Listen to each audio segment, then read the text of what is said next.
All right, well, really excited to be here. I had thought about talking here and had no idea that this dome would be so cool. I've got to get one for home so I can watch some videos. I mean, this is fantastic, but well, I guess it's probably going to be hard to get that installed, but I'll enjoy it while I'm here.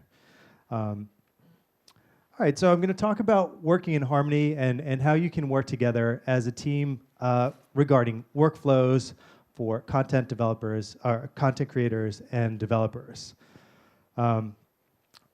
I've been a developer. I've worked as a front-end developer for many years. I've done some consulting. I've worked in management, always around content management systems in publishing, media, and advertising businesses.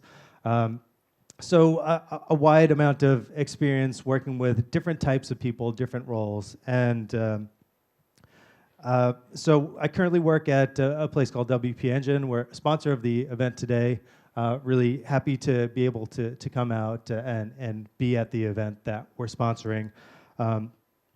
So the reason for this talk is I was on a call, and I'm going to back up 1 second, and just so you know what WP Engine does. We're a managed host for WordPress, so a managed hosting platform.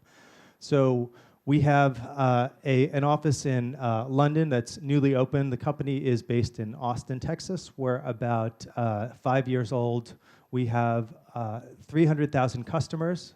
300,000 installs, 30,000 customers across 120 countries. So our London office where I work is newly created, and we're looking to expand our reach and to just meet the folks who use our platform, and it's one of the reasons why we're here today. So I was on a call as in my role as a solutions consultant. So what I do is I work with customers on solutions and making sure that they are in the right plan, that they're happy, and once they get on WP Engine, it's working for them, it's working well, and helps them to scale and grow their business. So one afternoon, I was on a call, and it was a rather large U.S. client, and they had an interesting mix of attendees on the call. So there was people from the business side, but there was a core team of developers and also a core team of content creators. Coming from a technical background, I approached the call as, what are the developers trying to do, and how are they looking to work with WP Engine? How are they looking to make their site work? And it was that's my typical approach, is to look at the technical details and think about the integration and the site as a whole, like, can this work? Can we do it? But there was another element to this call, because we had the content editors on the phone as well. And what I realized at a certain point was that they're also looking to do the same thing as the developers are looking to do. So they're looking to structure a workflow that's based around getting them to be productive as well, and in a similar way as what the developers were looking to do. So I thought it was a really cool team, and it was a great idea. Sparked a lot of thinking on my part.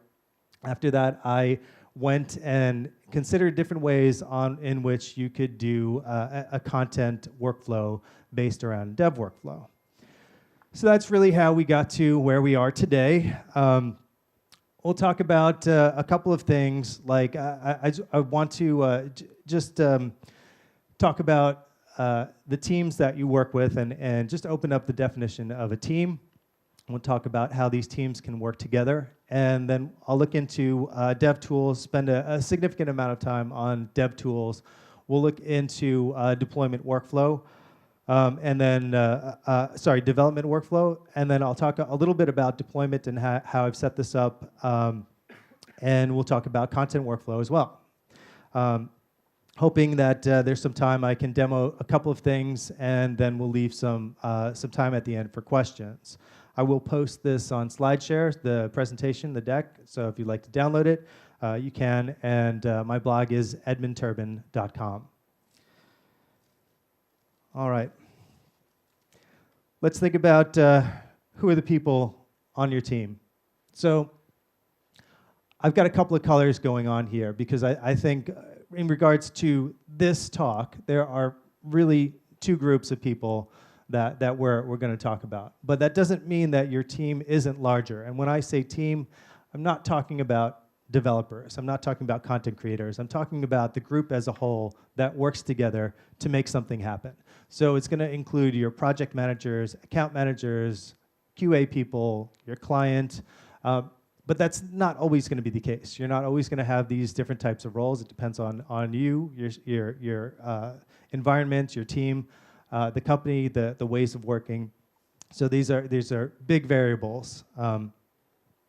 So teams can be different, but for our purposes, working with WordPress, I think content and development are key. The idea that I have is that even if you are a single freelancer, you're not working alone. You have a client that you're working with. You have users that come to your site. So there's not really a way to be in a silo where you're working and just doing your own thing, because it's really, a website is going to be based around having other people come in and actually look at your site. So it does make sense to set some best practices and workflow for developers, and then also do the same for content creators.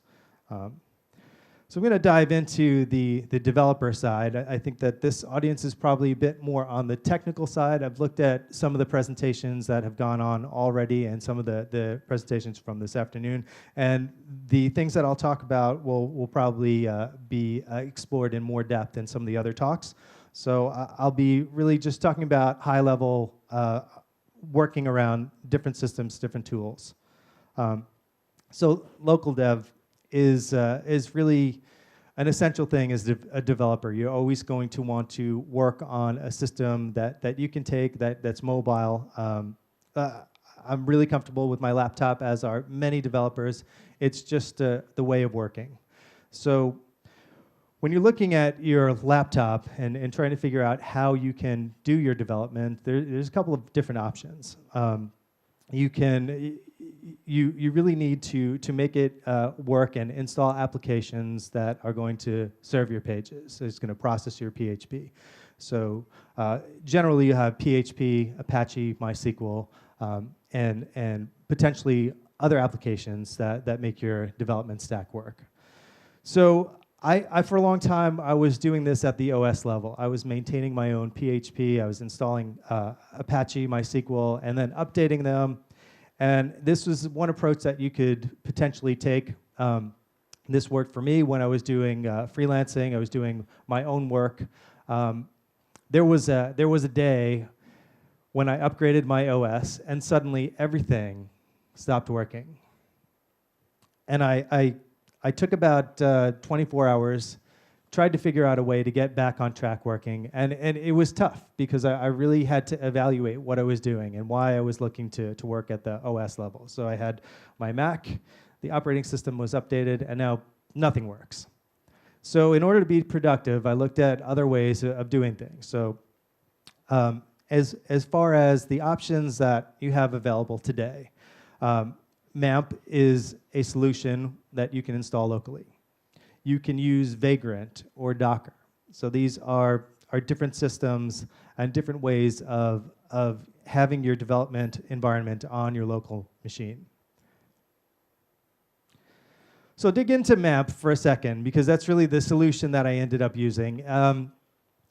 MAMP was, it's essentially a one-click installer. You'll go through an install process. You'll be able to install it. And not to be biased, I should actually mention XAMPP and WAMP. And just my point is that using a system like that is the, just wanted to talk about using an application that installs all of the development tools that you need.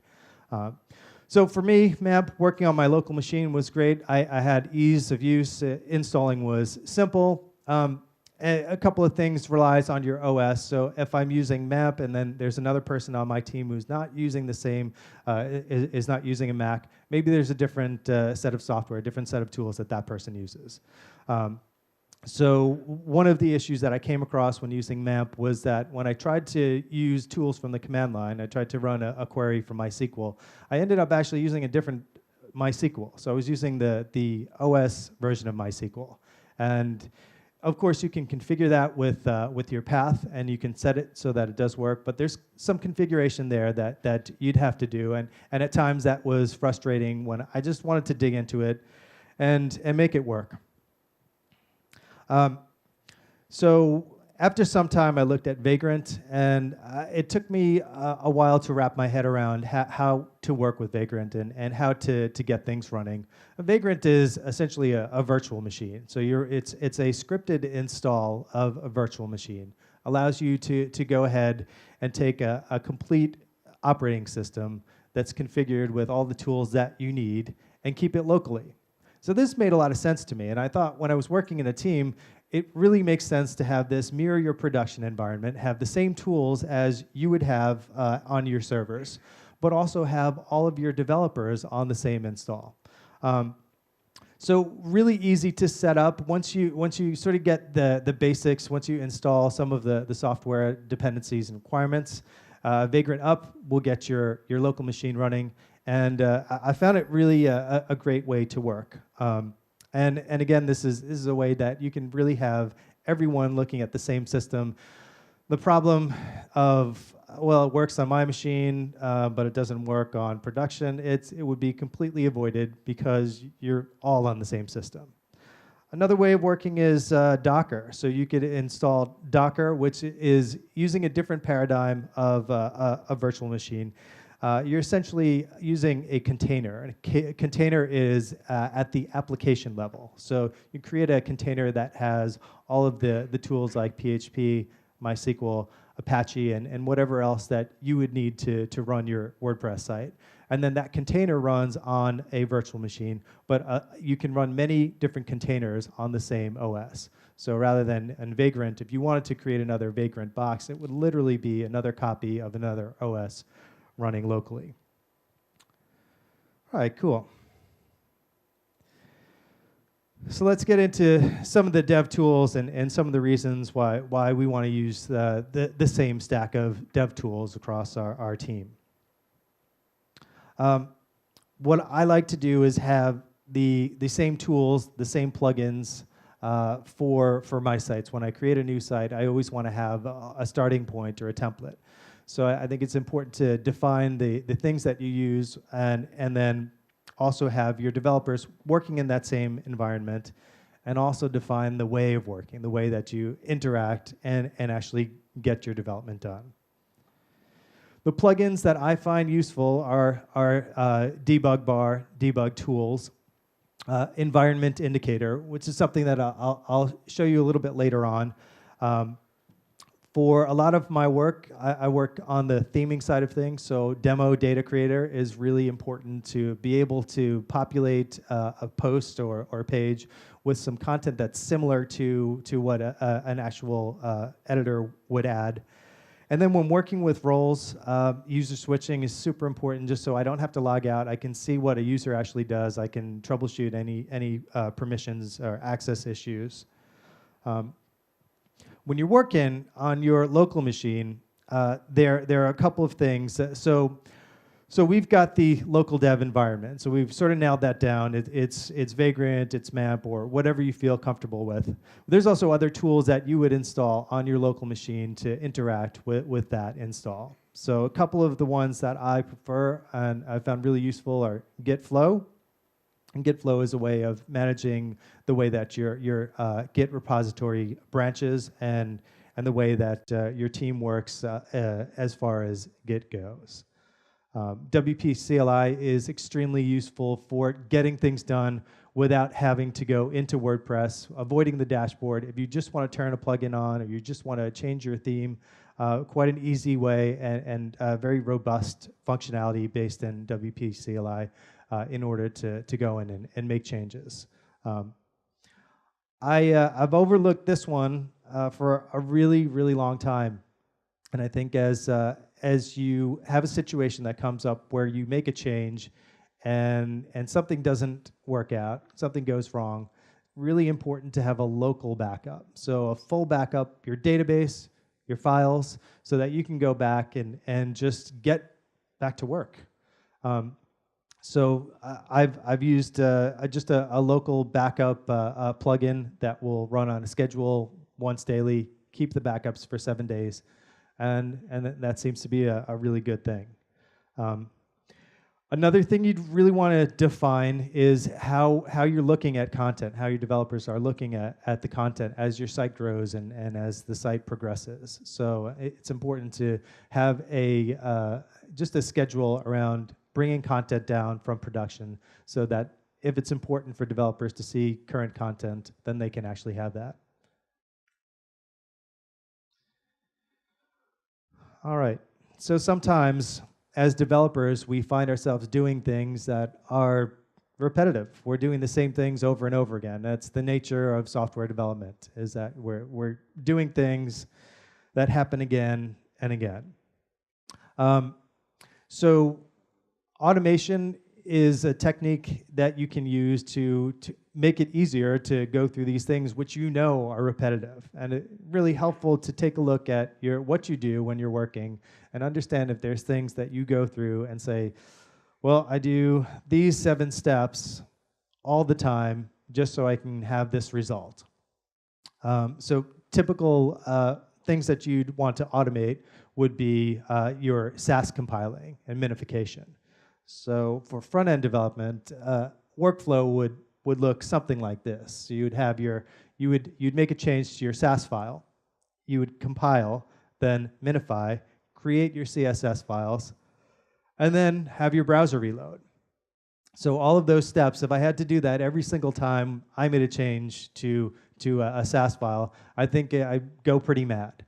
But having that automated will save time, save energy, and just allow you to focus on what you're doing rather than the technical aspects of it. All right. So code management is extremely important for working with a group of developers. We're going to want a way that we can all have the same code, we can work on it, and then branch it back together. So if you've got more than one dev on a project, you probably want to make sure that that code works together. So I use Git. I think Git is a really great tool just for versioning and just keeping track of your changes. A typical workflow with Git, if you want it to be very simple about it, you could set up a few branches. A master branch, which is really the final code. You can take your master branch, take a copy of that, create it as a staging branch, and then create another copy of master, make changes to that, call it your feature branch, make a bug fix or a new feature, and merge that back into staging. You can test your staging branch before it goes onto a production environment. You can have your staging deployed to a tier, a server where it's not publicly accessible or it's not your main website. And then you can go and push that to your production website through the master branch. Once that is approved, it's working and it's good. So Git-Flow creates a little bit of a structure behind that. So I think with just a simple Git workflow without Git-Flow, what happens is you have a lot of freedom and it doesn't really give you the amount of structure that that's helpful for larger teams. So what Git-Flow does is takes a copy of your master branch, and it creates a develop branch. And develop branch is where all of your developers will actually work. They'll push their changes into develop. Develop is essentially your working branch, and master is more the final branch. When you're working with Git-Flow, you'll create a feature branch. A feature branch is essentially any change that you're doing, a small project, a small change. You can work on your feature. You can merge that back into develop. Once you have code in develop and everyone's happy, you can create a release. So you publish your feature into develop, and then from develop, you create a release. A release is a single point in time where the code is together, it's working. You can test that release on another production environment, and then you can publish the release, which splits it out to develop and master. There's another aspect of Git-Flow that's really helpful, which is a hotfix. So you can take a change from your master branch, so from your working production site, and then make a fix to any problems that may happen. What it's important to know about that is that your develop branch is probably not going to be in sync with your master branch. So the hotfix allows you to go to what's current and then fix your change your problem and then merge it back into your master branch. All right, so I wanted to talk about dependency management. Excuse me. So what is dependency management? When we're dealing with different plugins, different themes, different applications, there's going to be requirements. And we generally see this as, well, this plugin requires another plugin potentially, or a certain version of PHP, or this theme needs a certain plugin to work, or a certain application. So dependency management allows you to keep track of these dependencies and also automate them. So I spent some time looking at Composer, and I found it to be really interesting and just a cool way to go in and keep track of some of these things that I wanted to do. So I'm using Composer to create essentially a templated install of WordPress. So I can have all of my themes, plugins, WordPress core, and do some modifications using Composer. So the benefit of using a system like Composer is that all of your versions are, all of your plugins are in sync for your team. So everyone is using the same set of software, and they're able to go ahead and update at once. So if there is an update, you could run that and then have your team run the update as well. So it's just a way to keep things in sync so that there aren't version issues between incompatibilities with different plugins that you're using. There is a system called Packagist, so WordPress Packagist. Packagist is a mirror of the WordPress repository. So it's got a copy of all of the themes, all the plugins, and WordPress core that use a composer.json file. Composer uses a main file called composer.json, and that's really the main difference between Packagist and the standard repo. So Packagist is looking for any plugin, any theme that's got composer.json, and allows you to install these packages through Composer. So this is something that if we have some time at the end, I'd like to show you what I've created as far as my Composer flow goes. It's just, for me, really amazing to see that it can happen so quickly and be such a useful theme. So the idea here is for the template to be, you would distribute your Composer JSON file to your dev team, and the devs would run a simple command, composer install, and it would go and automate that install and create all of the files that you need to get started working in your WordPress site. Cool. So dev workflow. I sort of touched on stage and production and local, and I guess I wanted to talk about production tiers and why you'd want to use them. So probably the biggest reason for working in tiers is that you want to have a site that's stable in production, that you know is not going to go down if there are simple changes. I think as a developer, I've made mistakes where something happens and it affects the main site. So to avoid that, we can test our changes on a different tier. We can use a staging tier to schedule our changes. We can have all of our features, bug fixes tested before they actually get pushed to a production system. And we could also make sure that if there are certain groups of people that depend on a tier being available, that it won't be affected by changes. So an example is a staging site where content creators are working.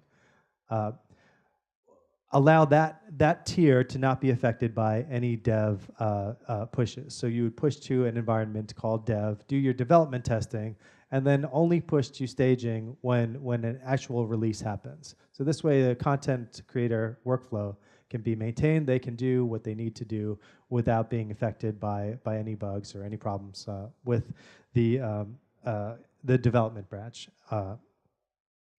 Typical tiers are going to be production, stage, local. This is really open. This is not something that is defined. You can go ahead and change these. It doesn't have to be 3 tiers. It can be more, and this really reflects the team, the organization that you're working with. This is my workflow now. This is my tiers. I've set up a local dev environment using Mercury Vagrant. My staging site is something that I use for previewing content. I'll do all my content work on staging, and then I will push to production when it's actually ready. So this is just a screenshot of my site. I've got a green bar at the top, and what that is, it's an environment indicator. So it's actually it's just a plugin that allows you to differentiate between your different tiers. So my production tier is green, my staging tier is yellow, my dev tier is red. So whenever I see green and I'm working on it, I'm extremely careful not to change anything. And in fact, I'm almost never working on the production environment. So when I look at production, I'm generally checking to see if things are live. Did my deployment work? Am I able to see my changes? All right, we'll jump into deployment for a second.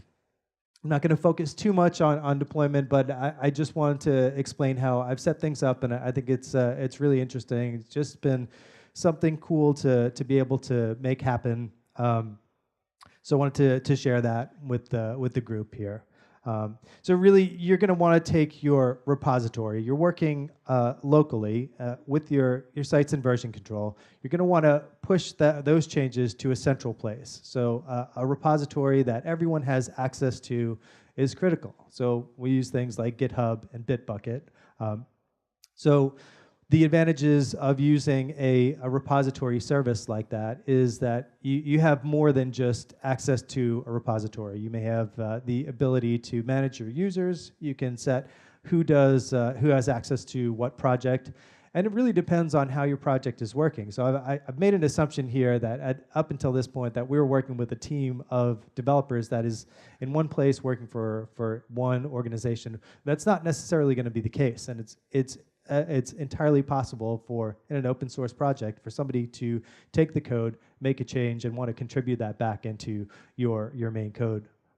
So with a service like GitHub, you're able to do a pull request, so you can merge that code into your branch when it's been worked on completely independent of your dev cycle and your dev workflow.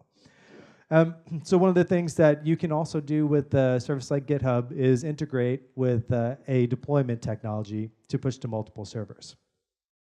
So ideally, you would push to production and you would say, well, I don't want to have staging be out of sync with production, because then the editors are not going to see the code that's been changed. So you would push to production and staging at the same time. So I've taken GitHub, so I can work with other developers. I can share my code. They can download the code and work on a feature. I'm using a service called CodeShip, and CodeShip does the deployment and actually will push from GitHub to my main site. I probably just scratched the surface of CodeShip. And of course, there are other services that you could use, like DeployBot and tons of others, which would give you the same type of functionality. CodeShip is probably quite a complex thing that you could really work into a very custom CI, a continuous integration and testing utility. But for me, that's not a huge concern. I run a single blog, and it's pretty low key. It's probably overkill. So. But I do think that it's an incredible way to have your code actually pushed out to your production environment. All right, so I've really focused on content workflow, on development workflow. So I wanted to just switch back to the working as a team part and how we can integrate our content workflow as well. If you think about it, content developers or content editors are doing the same thing. They're working on their machine. They're doing their editing. Maybe they use Word to create their documents. they copy that code into WordPress. So if they're given a staging server where they can work, add their content in, have an approval process, maybe there is an editorial review, somebody has to approve their work before it goes live, and maybe there are statuses such as needs review or ready for release. All of that can be done on staging, and a good utility to do that is using Edit-Flow. Edit-Flow is a plugin, probably the most popular way that you can manage an editorial workflow.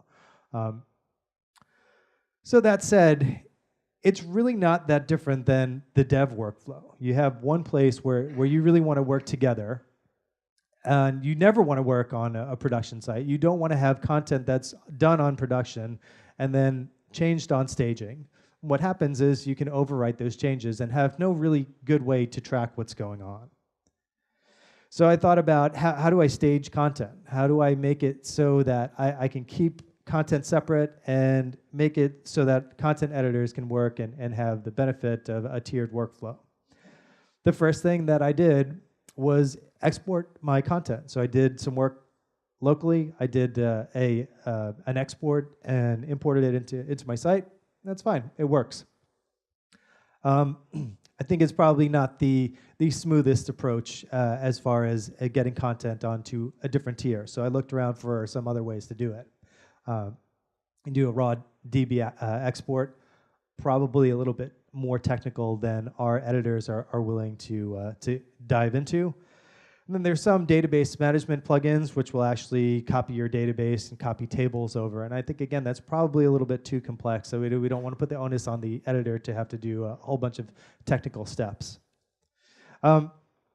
So I looked into some content deployment plugins and systems, and there are a couple out there that are really cool, a few that you would pay for, and there are some backup plugins as well, which will do copying across tiers, which may be useful. And some platforms and hosts will actually have a copy from staging to live and back and forth. So there are really a couple of different approaches on how you'd want to stage your content. What I settled on is probably the simplest way to do this, and I used a plugin called content staging. So content staging allows you to just deploy your changes. So once you make a change on your staging site, you can deploy that to production. It doesn't do everything. I have a wish list of things that I want it to do, and there are probably other things out there that handle some more advanced functionality. But what it does do is allows you to push a group of content in a batch. And I think that's really useful because you can have content pushed out in stages. You can schedule a content release, so a number of articles can go live at the same time, a number of posts can go live.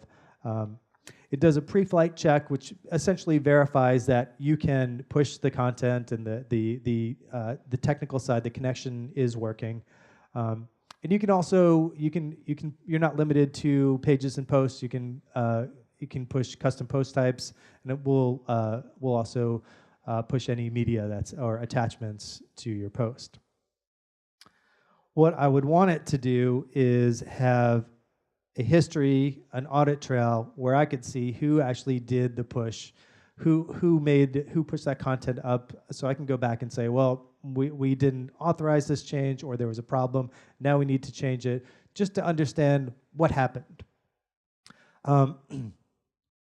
The problem with deployment is that if you have a change that's made on staging and it's pushed to your production environment, while somebody has done work on production, you'll absolutely overwrite those changes. So there is a good case to have a two-way sync where you could actually push and pull content into staging. And another thing I'd really want to use is a multi-tier deploy. So if I was able to push, let's say I'm working with a QA team that needs to see the same content that's on a different tier, I would push to two tiers at the same time. It also would be really useful for if you wanted to pull down the live content to your dev team, so that they could have the same content that is on the live site. So as far as best practices with content goes, I think, I mean, just want to really just stress that we'll probably never want to be working on production, and that goes for dev as well as content. We don't want to make content changes on a live site. There's just a ton of problems that could potentially happen there. Staging is a place where you can use your editorial review process can happen. And I think that it's good to isolate that and give staging a good place where it can be on its own and work independently without development affecting the staging workflow.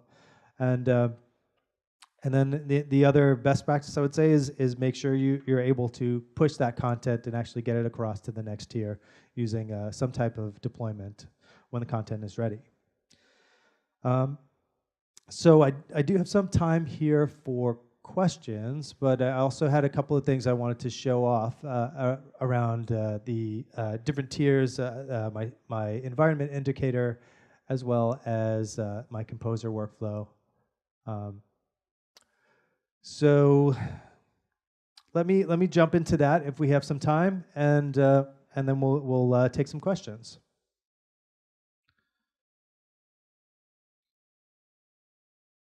Cool. Not cool.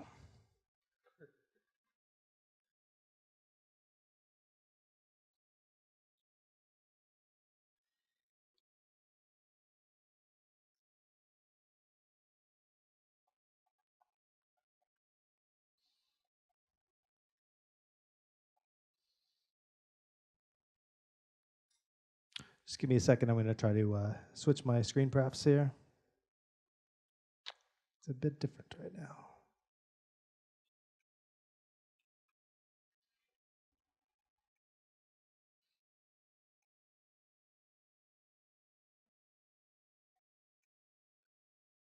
Okay. It looks like we can see this. I'm just going to get to the top of this composer JSON file. Just talk through what this does. I know it's a little ugly. It's code, but I think it does a couple of things that's really cool. So the top section, you've got a bunch of essentially metadata. It's about what this project is about, what it's doing, author information, license, not incredibly important. Your repository section, you've got a link to Packagist. So Packagist is that repository for Composer packages. So I want to use all of the WordPress plugins and themes that are available. So I'm adding that in as a repo. I also want to use the Sage theme, which is not in Packagist. So you have the ability to pull things into Composer using different methods. So it doesn't have to be in Packagist. You can use something, you can use a Git repository and several other methods for pulling your code in. So I've got those two sources as my repositories. I've got a couple of plugins that I like to use. So I've got the debug bar, debug objects, I've got the core of WordPress, and I've got the Sage theme that gets installed. I have an extra section here which takes my WordPress core and puts it into a directory called WP. I have some paths that set up that put my plugins and themes into the correct directories once they're installed. And I've done a post-install script here. What's really interesting about Composer is the post-install can actually take commands. So any command that you could issue on the command line, you could essentially use to script. So what I've done here is I've copied my index from the WP directory out into the root directory, and I've also created a new version of the config file. I've used sed to go in and add some configuration to the WP config. So if I do have a connection, this could potentially work.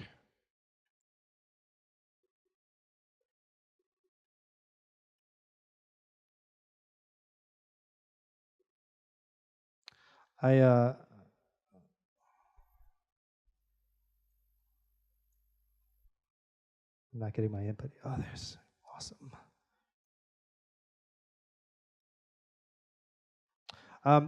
So just to show you what's going on here. So I've got this composer JSON file, literally what we looked at in an empty directory. And so what I would do is I would run it and say composer install.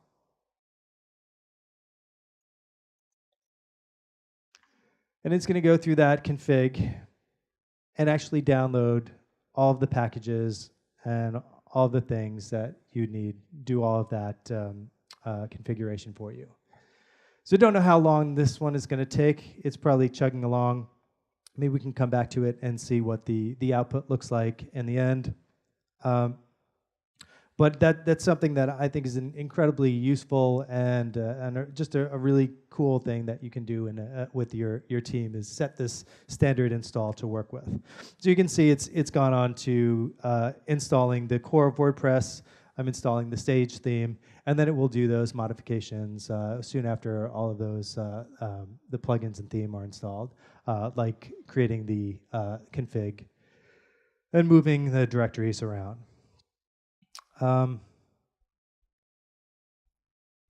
Cool. So just want to take a look at content deployment.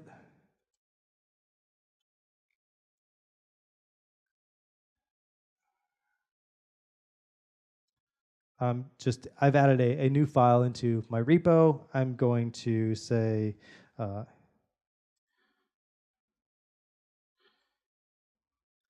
I've committed, and I will say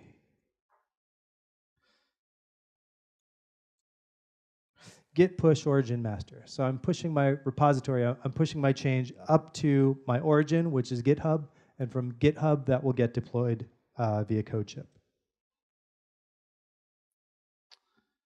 No.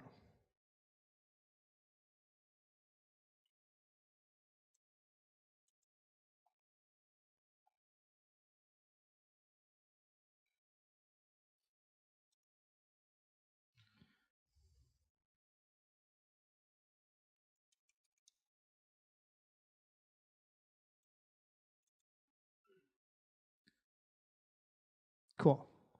Not sure what I did wrong there, but it's actually worked. So I'm going to switch to my browser, and I've got this little indicator here that tells me what's going on. You can see in CodeShip, it's actually working on that deployment now. So once it's actually deployed, this will change to a green circle, and I'll know that my empty file is actually on my production site. And the other thing that I wanted to show you was my environment indicator. So I've taken this plugin, which does a staging version of the environment indicator. I've just really changed the theme so that I've got a CSS file that works for production and local. So in this way, I can see what I'm doing, where I am. There we go. So we can see, you can almost see, sorry.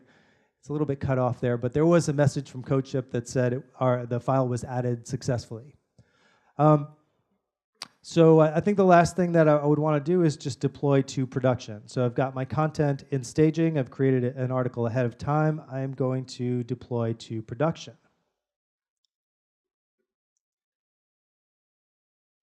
So it does the pre-flight check. It says that it's good, and I'm going to deploy my batch. And if you wanted to, you could actually deploy more than one piece of content. And it looks good. It's showing us a link to working in Harmony. And this is now on my production site. So I've deployed that from staging. All right. Let's open it up for questions. And I guess we've got about 5 minutes, and you guys look hungry. I think it's time for lunch. So what are we thinking? What questions do we have?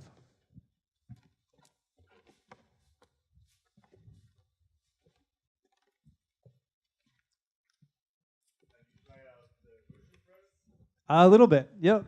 Mm-hmm. Yeah. Yeah, and of course there's several different ways that you can do your content, pushing and deployment. So Ramp, yeah. I have tried it, and I think that's the system that I like the most, but I don't have a license for it. So, can you repeat the question? Question was, have I tried Version Press and have I tried Ramp? Both systems for pushing content to from staging or across tiers, and yeah, they're both really good solutions. I think definitely recommend seeing if they work for you. I think that for me, Ramp was the best. It's a more fully fleshed out system. I just think we're really early on in this process, and it's not. It doesn't work perfectly, and there's still some changes and advancements that can be made around deploying content. Okay, first, thank you for the presentation. I thought it was very good. You're welcome. Thanks. You talked a little bit about Docker and Vagrant. Do you have a preference? Yeah, I just don't know too much about Docker and how I can work with it with WordPress. I know that you can get WordPress containers, and there's a whole world there that I need to get into. Right now, it's Vagrant, and there's several different Vagrant boxes that you can use. What I started working with is Mercury Vagrant, which is it's an actual version of WP Engine software stack, which includes HHVM and PHP as well as a fallback.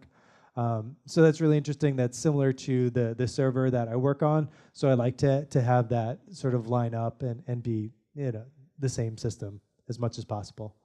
Right. So you talked about having the same tools in the team. Do you mean like IDs and stuff like that as well? Yeah. I mean, I don't know if that. I mean, maybe that's going too far.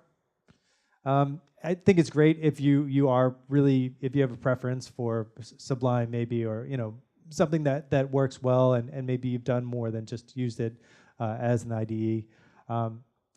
For me, I've worked in a bunch of different IDEs. Right now it's Sublime. I was looking at PHP Storm for a bit too. I liked it. I found it really flexible, but to be honest, I don't have a preference. Right, so it's more like server tools and stuff like that. Yeah. Yeah. I think that developers probably have their choice of what they want to use as well. So, yeah, right. And I'm open to that.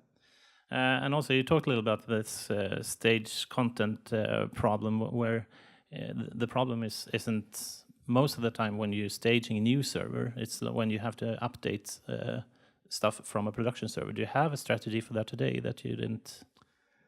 Do you mean pulling down content from production to staging? Yeah, well, the other way around. When you're working with content on the staging server and you want to update it on the production server, yeah. When it's a new site, it's not a problem. But when you have a production site, the production keeps on getting new content. Yeah.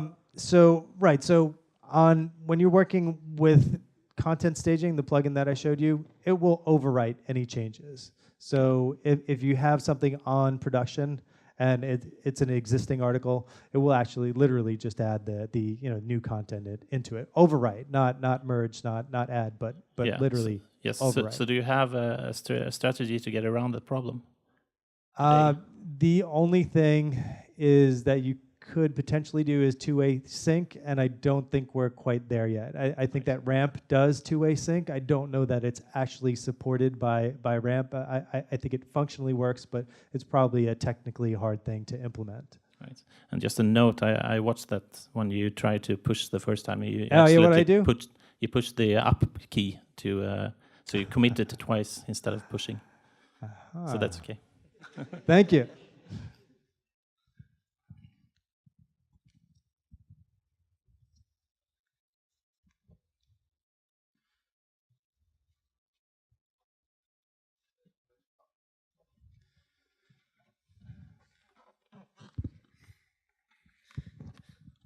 I have a few composer questions. Yeah, sure. When you do you use the update functionality in Composer too? Because when you the install script will overwrite the local files, you can't modify them. How do you deal with that if you, for example, have like a configuration file and stuff like that? Yep, exactly. So if you did run that update, it's going to literally do everything over again. Yeah. So yeah, you can do a script for on update. See if I can just jump back into it quickly. So this is the output. So this is what it looks like when it's finished installing. So just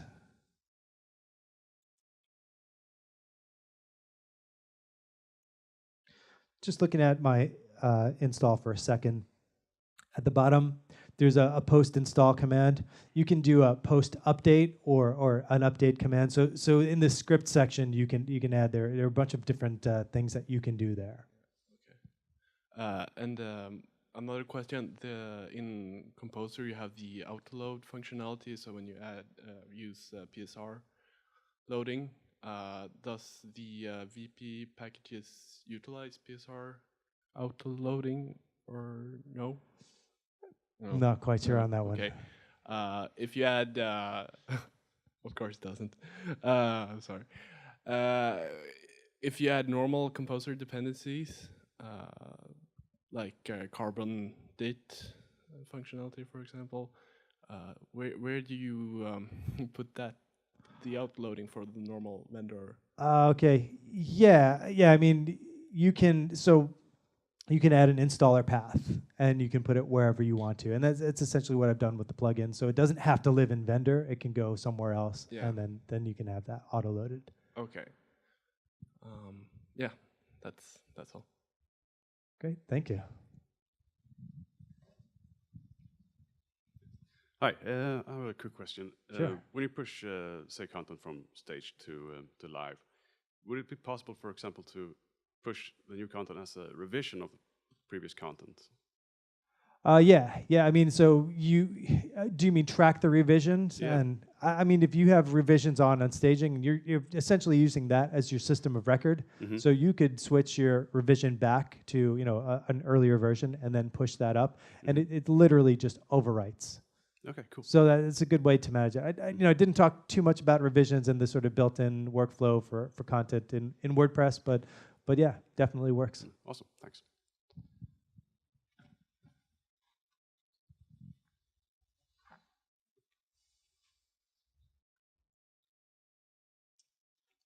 Any more questions? It's hard to see in this room. No? Well, a big applause and thank you for this presentation. All right, thank you guys. Pleasure to talk to you.